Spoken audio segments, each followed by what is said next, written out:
Hey creators, welcome to Minding Your Amygdala, the brain, body, and behavior podcast where you'll learn to awaken to your emotions, get informed about your biology, and motivated to use skills to improve your mental health.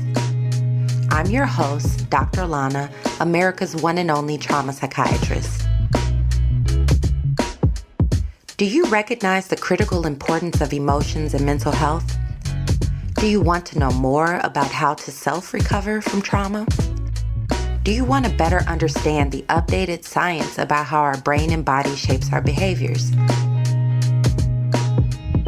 If you answered yes to any of these questions, then you're in the right place.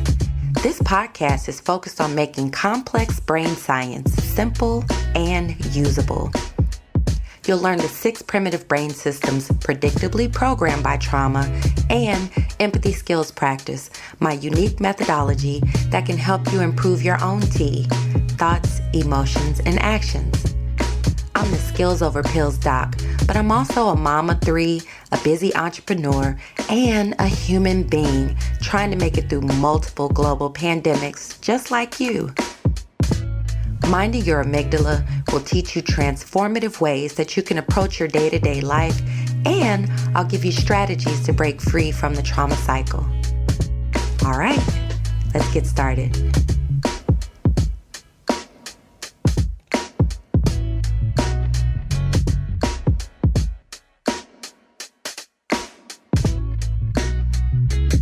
Hey, creators. It's Dr. Alauna, trauma psychiatrist, and I'm so excited to have you here with me today. This episode is going to be the Mythbusters episode. And what do I mean by that? Mythbusters was one of my favorite shows growing up. And I think that it was also an opportunity to apply some science to things that we'd heard or been taught for a long time. So this is the Mental Health and Trauma Mythbusters episode of Minding Your Amygdala. So first, let's start off with where I was back in the day, because the best example that I can give you anytime is just from my own life experience. So I want to be clear in saying that I did not learn this information. I didn't know this information myself even a few years ago. And I was a very functional, very good psychiatrist. I had a great relationship with my patients. I got great results. I have a great track record, and I'm thankful for that. But this is still information that was not privy to me. And it wasn't taught in the classroom. It wasn't even taught in my continuing medical education. It truly came from experience after experience after experience that challenged me to start asking the question, why? Like, why are we like this? What in the world is wrong with humans? Because even some years back, I could see that something was going dreadfully wrong. And I talked about this in the previous episode, but really 2014 was a huge wake-up call for me, because even though I knew that society still had our challenges, I really felt like, okay, the progress we've made is pretty remarkable, and that humanity was somewhat on the right course. And then, boom, it felt like the rug was just pulled out under my feet when Michael Brown Jr. actually brought attention to all of the incidents of people of color being killed by the government-based resources that are supposed to be protecting us. And I started really looking at and studying the world, and I began to hear the same trauma patterns of thinking that I would teach my veterans to recognize in people around me that I had never considered might be traumatized. And what I mean by that is, like, when I'm dealing with my veterans, I know that even the process of going through military training and being prepared to do something that requires you to have the mindset of the military, there's programming in that. There's painful experiences in that are designed to program the way that you think. But the challenge was that when I began to listen to my colleagues and how they talked about things, they were exhibiting the same thinking and speaking patterns of, for example, magnification, magnifying their focus on an event or making something more extreme in their interpretation of it than it actually is in real life, or being microscopic, myopic, honing in on one particular thing and making it mean so much. I was hearing stuck points coming out of not only colleagues, but out of friends and family. And I was beginning to think to myself, oh my goodness, either everybody's traumatized or I'm crazy. Because every time I'm talking to people, they begin to tell me about things that were psychologically traumatic, even those things that I had not taught to be considered as actual diagnosis-inducing traumas, like relationship traumas and workplace traumas and racism traumas. These things are not really truly fully addressed in our diagnostic manuals and our current state of assessing people. So it caused me to step back and begin to really deeply study myself. Truly, the last place I looked was me. And when I was like, oh, when I listened to my own thought processes, when I listened to my own words, when I carefully studied how my thoughts generated sensations in me with my knowledge of the parts of the brain that create those sensations, I began to recognize trauma is everywhere. It's pervasive. It's unavoidable. It's baked into our society the way that we currently operate. There are so many invisible walls that we run into that slap us. There are so many messages that invalidate us. It doesn't matter who you are. It doesn't matter what body or skin color or shape or hair color or anything that you're wearing. We live in a society where trauma is the norm, and we are taught that we should just suck it up and keep going, be resilient, carry on. I mean, America built our whole branding around just, suck it up and do it. Everybody's just sucking it up and doing it and getting it done. But there comes a point where it becomes obvious that the traumas are causing dysfunction in the way that we think. So here's one myth that even I had to break for myself. We've already broken the myth that trauma is some high bar of violence or physical things have to happen to your body in order to be traumatized. That is absolutely untrue. There are many things that are traumatic. Other people can even say things that traumatize you. That's the whole reason we have so many issues with bullying, right? And with emotional violence and domestic violence within the home. Much of it is verbal, not necessarily physical, but yet trauma is occurring. Trauma is an invisible wound that happens when your brain gets slapped. And guess what? You can even traumatize yourself by the way that you think and the things that you tell yourself and the way that you interpret other people's behavior. Oh, come on. Listen, that's good stuff right there. Most of the traumas that you most struggle with are traumas that you are perpetuating yourself by what you are telling yourself about what the things that have happened to you mean for your life. Ooh, that's so good. Come on. I hope you wrote that down.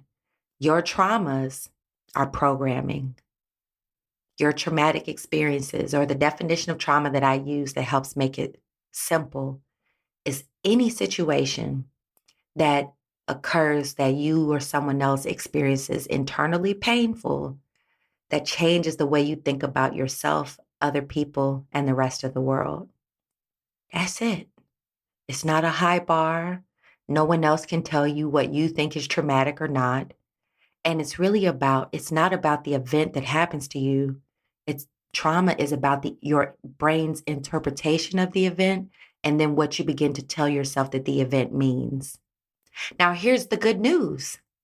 If trauma is in fact programming of your brain, We know that the brain, similar to any advanced computer, needs updates, and it can be updated. Your brain is a nice, juicy, complex, but very simple tool. It's not a muscle, but the way that we use it is almost like a muscle. The more that we practice a certain way of thinking and a certain way of being and a certain way of responding, the more that the nerve pathways, or what we call neural pathways, will be built that help you to truly change the way that you respond to things. So, my favorite part, this leads to my favorite part about trauma. And this leads to the reason that I believe that I was drawn to treat trauma, is that trauma represents a treatable condition. Trauma represents a treatable condition. I'm going to say it one more time because that blesses me so much. I don't know about you, but if trauma is treatable, and so many people in the world have trauma, and it's a matter of programming, and programming can be updated, I think about what that means if humanity can be operating with our most evolved brain, taught to us how to use it, how to recognize these primitive brain systems all the way from youth, and how to see ourselves as powerful creators. Animal, human, and spirit, a three-part creature with biology that's powerful but invisible, that dictates our psychology, the things we think, the things that we feel, and how we choose our responses. So if we have biology that dictates our psychology, then that means we have more control over what we create than what we ever have been taught to believe. Oh my goodness. I don't know if you got that, but let me just say one more time. We have more control over what we create than we have ever been led to believe. So what does that mean? Because I know a lot of people, I know for myself, people who experienced a lot of trauma could be some of the most difficult clients that we have ever had.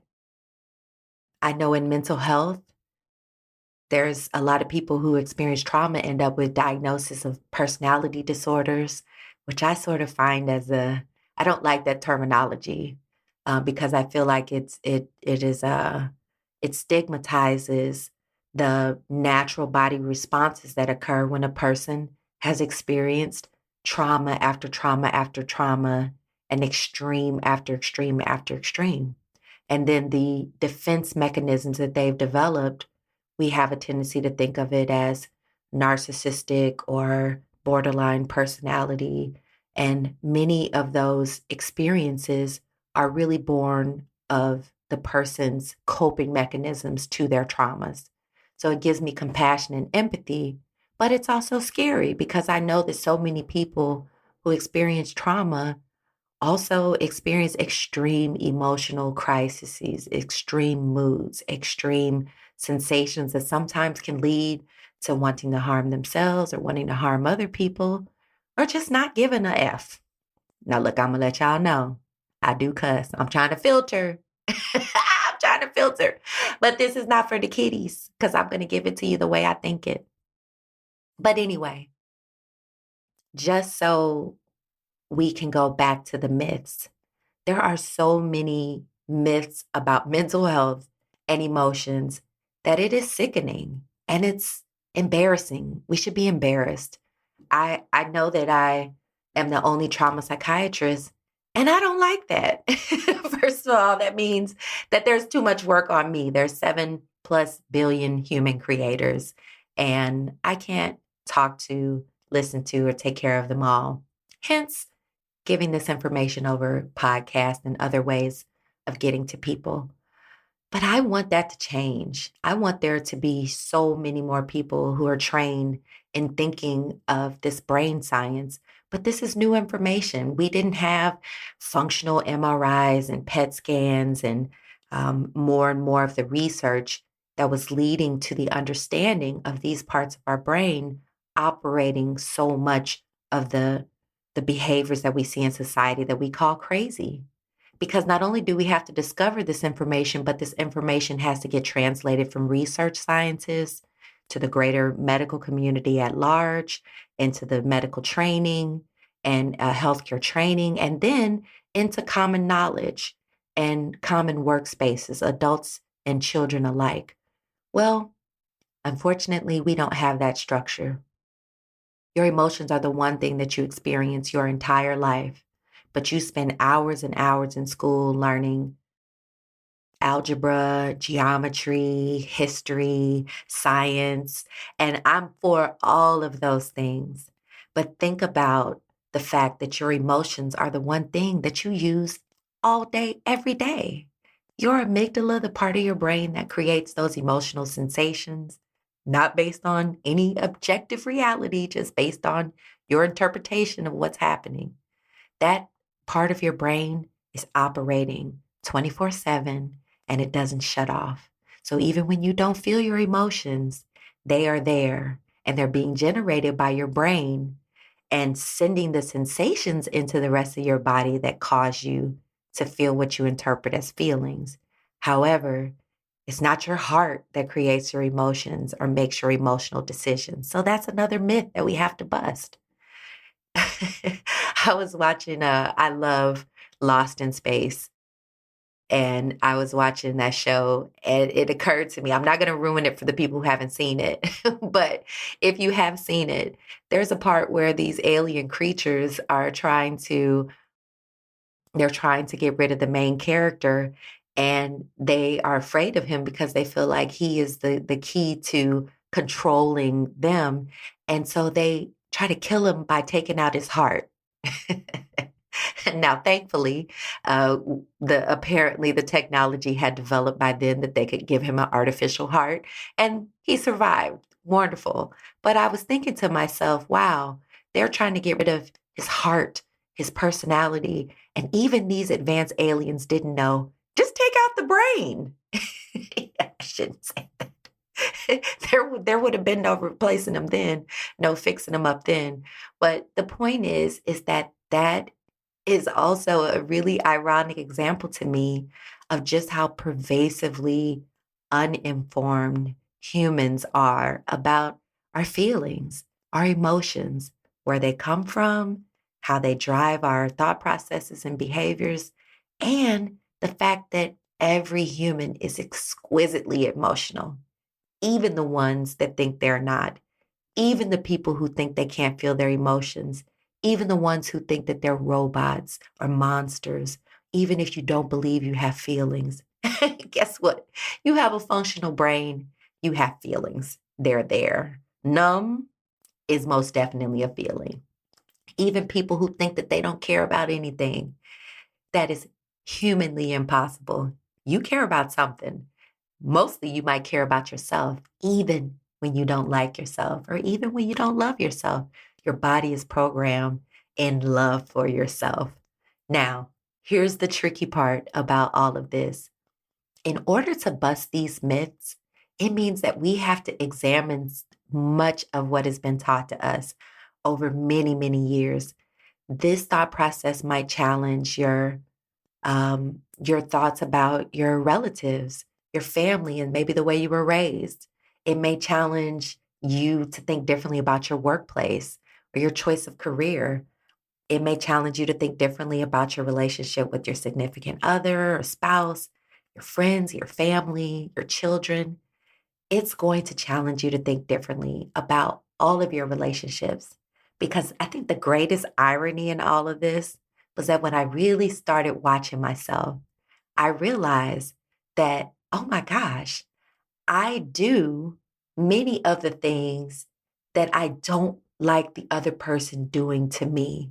So while I am trying to protect myself from being traumatized, I also have behavior patterns that, while they might be protective to what I feel, they are harmful to the other people in my life. Ooh, that was a tough pill to swallow.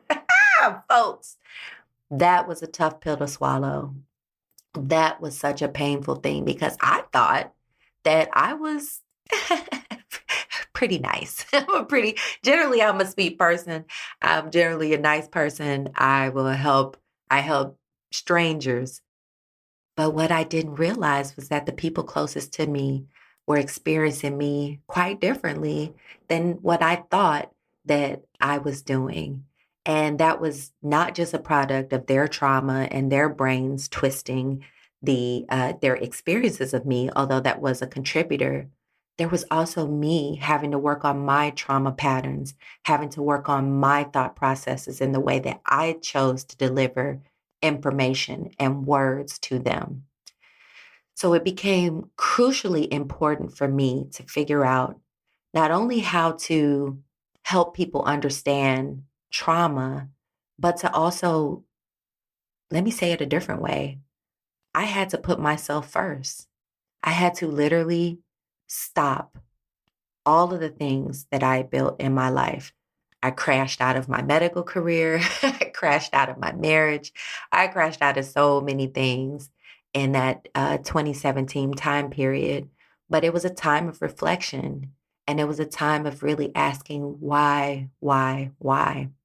And God gave me some answers. And that's what I'm sharing with you.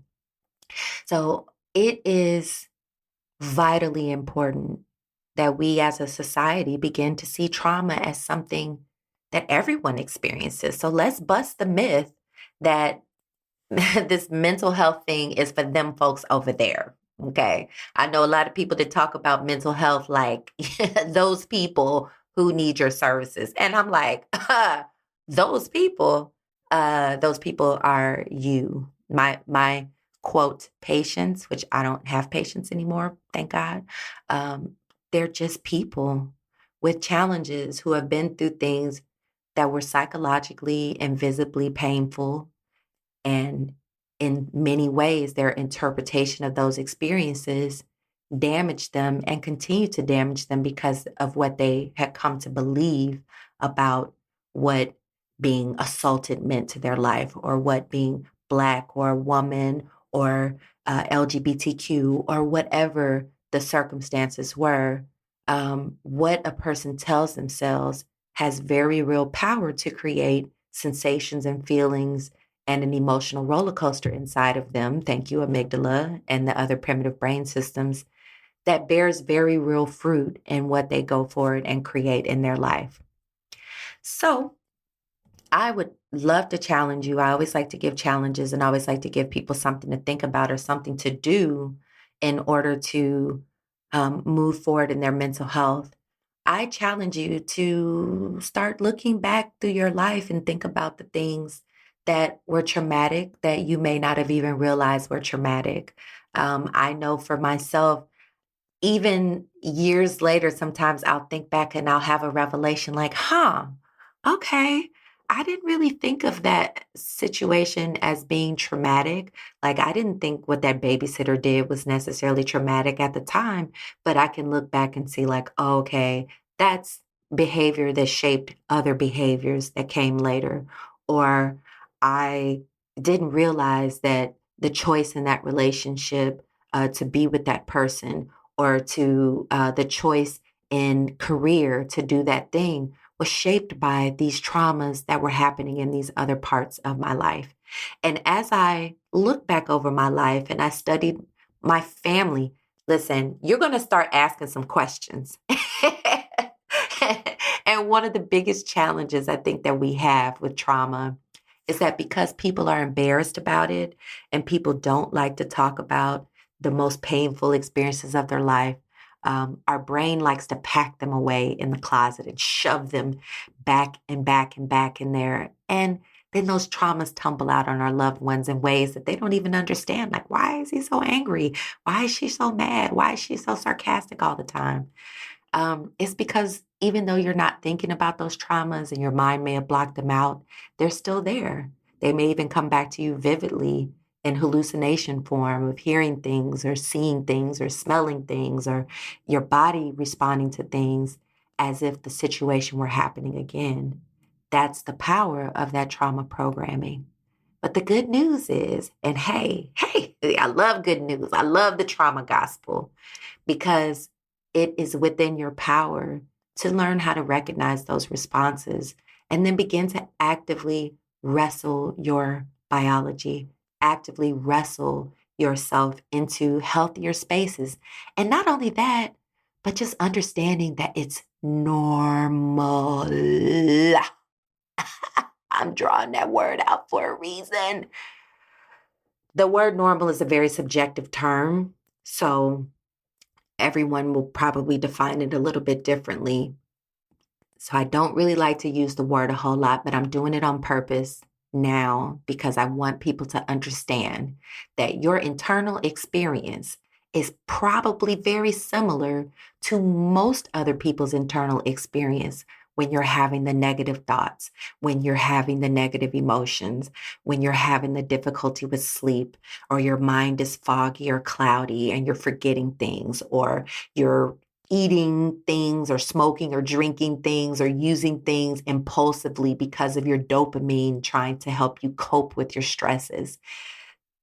Because we don't talk enough about trauma, we don't have the opportunity to recognize that there are so many other people out there who are struggling with the exact same things that you are struggling with, and that in a global pandemic of viruses and racism and gender bias and wars on body autonomy and violence and all the other things that we're experiencing, it would be strange for you not to be feeling uncertain, uncomfortable, shaken up, and just having some true concerns about the state of the world and the state of society. All of those things are valid because if you are looking at the evidence, it doesn't look like humans are doing very well. We are in the midst of an emotional, spiritual, and psychological crisis worldwide. But the good news is that we can heal. We can heal, and not only can we heal, it doesn't have to take another 10 years, another 400 years, another 1,000 years. We can start healing now.